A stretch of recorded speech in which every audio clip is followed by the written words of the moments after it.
Hey guys, it's SomberShadow001 back in again with video games.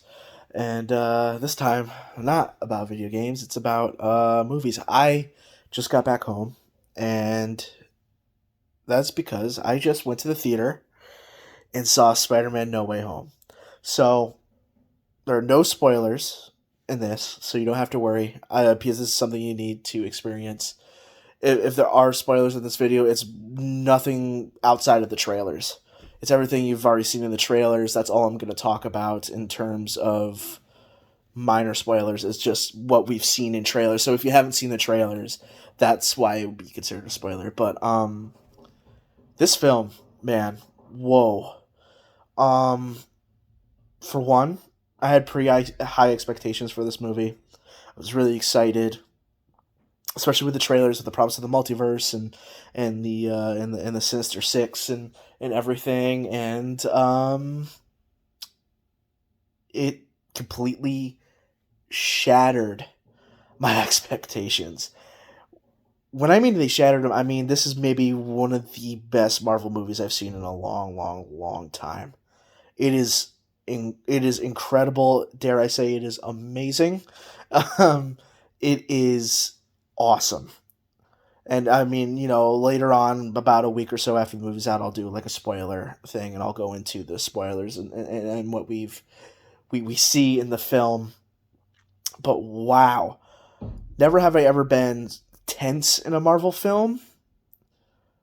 Never ever been incredibly emotional in a Marvel film. At least not in a long, long while.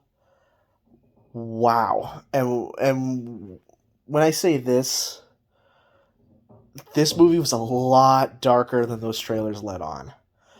Don't worry, it's not like a full-on Zack Snyder Man of Steel, like I'm always pouting kind of thing. But the movie is fairly serious. You get your funny moments, your light moments of brevity and such throughout the film. But for the most part, it plays it straight. It plays it serious, and it's just incredibly well done from all angles. Everybody in this movie brings their A game. Honestly, I don't think there's really a weak link in terms of their acting. Maybe one, and that's just because they didn't give him a lot of due, and he doesn't really go through any major developments throughout the film. But that, of course, would be Electro, Jamie Foxx, who we all knew was going to be in the movie well before the trailers even came out, because he announced he was going to be the villain in it. Um, but it's not to say that he was bad. He was not. He was still incredibly good. Everyone got their moment to shine. Um, from Tom Holland to Zendaya to Jacob Batalon, who plays Ned. Everybody got their time in the sun, and it was great. And I loved how much they squeezed into this film. This film was 2.5 hours long, to be fair, so it is a very long film. But they managed to squeeze so much into that, um, with the inclusion of Doctor Strange, and what of course, what starts the whole multiversal thing of all the villains coming through, which is in the trailer, um, or I should say trailers. I was just incredibly impressed, with everybody. Every actor just did incredible. Really, the two standouts, I would say, or three standouts, I should say, of there's incredible acting throughout the film. Tom Holland, obviously your lead. There's some moments where you're like, wow, like he really gets to flex his acting muscles. Alfred Molina, also incredible. Of course, I remember him from Spider-Man 2, and he is incredible. And for me, the person who takes the cake is Willem Dafoe as the Green Goblin, because I didn't think that his original performance in the original Spider-Man, which is funny because it's playing on the TV there right now, would ever be topped. and he managed to one up himself in this film. He is incredible in this. I don't know how he does it. I don't know how he did it. It's it's crazy. The CG is also incredible with everything that looks great. Especially the de aging effects that they had to do for Willem Dafoe and Alfred Molina, because obviously they're a lot older than they were when the Spider-Man 1 and 2 came out. So they did the digital de aging, which is nothing new from Marvel. They've always been great at that with Nick Fury and Samuel L. Jackson's Nick Fury and I believe there are a few others, but for some reason they're not coming to my mind right now. But just wow. I was so impressed with this entire film, with everything. And the crowd was with it. They were with this entire film. The moments of surprise, the crowd would erupt. The moments of happiness, the crowd would clap. Moments of sadness, people would cry.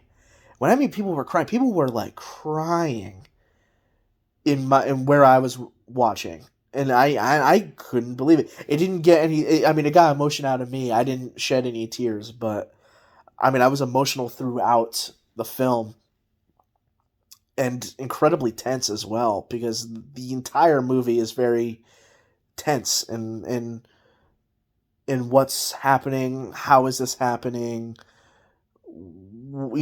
developments are being made, and I think that's really interesting and really cool how they did that. Especially because we get the heart at who Peter is inside and who he wants to be, which I think is really great. And the example he's trying to set now that, his secret is out and everyone knows he is Peter, and what the effects of him trying to put that genie back in the bottle has now done to the world, I think is really, really interesting and really cool. And especially now that we don't have Tony around, because I know a lot of people's complaint about Spider-Man, Homecoming and Far From Home was that the Tony presence was still there. Obviously, in Far From Home, Tony was already gone, but the presence was still there. You didn't feel like Spider-Man earned any of this, and he does. And in this movie, because we've gotten past that point and we're used to Tony not being around, you get to see Peter come into his own. You get to see Peter be Spider-Man, like the Spider-Man you remember of him figuring out things on his own and sciencing the shit out of everything he's ever done. I think that's really awesome, and I'm glad that we're finally getting that. And of course, there was news that there's going to be at least 3 other Spider-Man movies coming later on, and we don't know what these movies are going to be. Well, we know what one of them is going to be, but I'm not going to spoil that for you. I'll save that for next week. But yeah, I recommend watching this movie. Go watch the movie. Try to avoid as many spoilers as you can. Seriously. Because I was spoiled on one thing, but personally to me, I wasn't upset about it because it was something that I kind of figured anyway. I'm not going to say what it is, but I'm very happy. So if you have not seen this movie, go watch it before someone spoils it for you, because it is great going in blind. It was just an amazing movie experience. Anyway, I'm gonna end the video right there. Remember to like, comment, subscribe. Napagando. Las luces.